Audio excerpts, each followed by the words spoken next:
We all know about Chucky, the crazed, murderous doll from the movies, right? But Hollywood rarely captures the real horrors that inspire their tales. There's a darker story, one that has been whispered about in hushed tones for over a century. It's the true story of a doll so sinister, so cursed, that even today it holds an entire town in its eerie grip. This is the story of Robert the Doll, the inspiration for Chucky. But make no mistake, Robert's story is not fiction.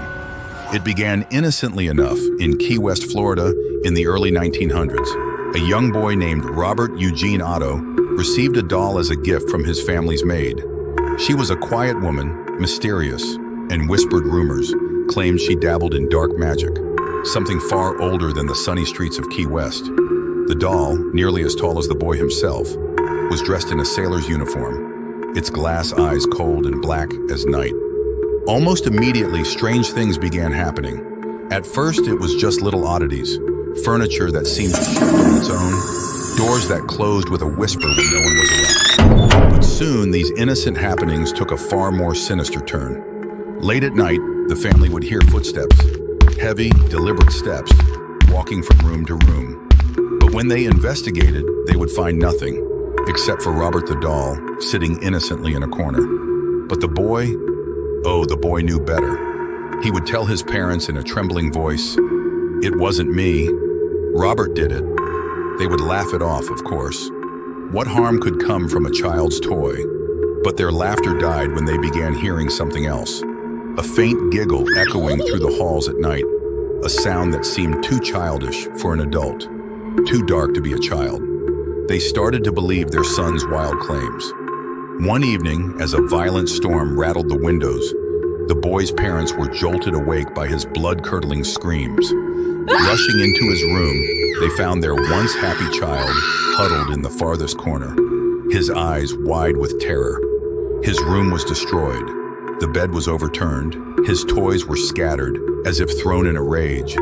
And standing in the center of the chaos, eerily still, was Robert the doll.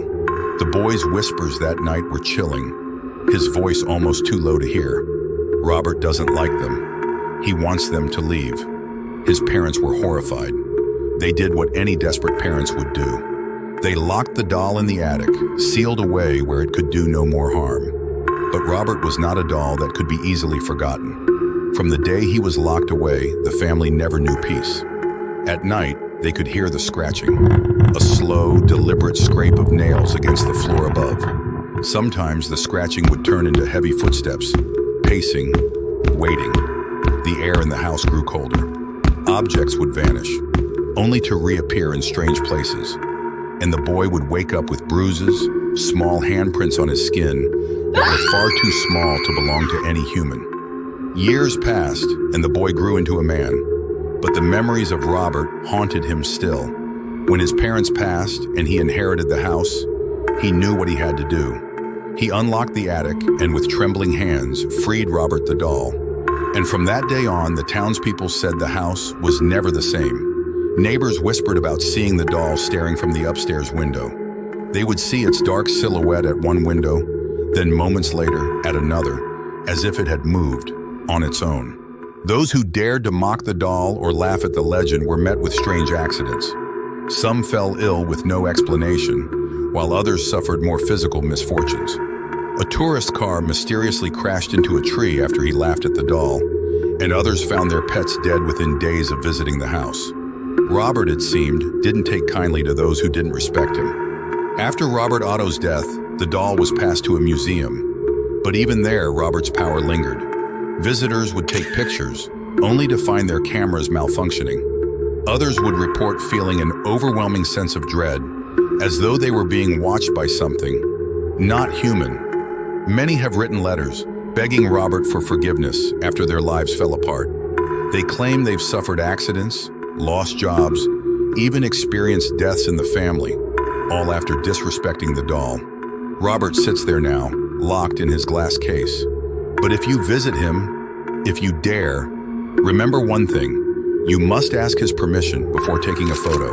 And whatever you do, don't laugh at him.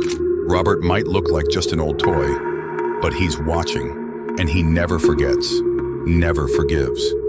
Would you dare face him? Do you feel brave enough to stand before Robert, to meet his cold, lifeless eyes? Just remember, if you hear that faint giggle,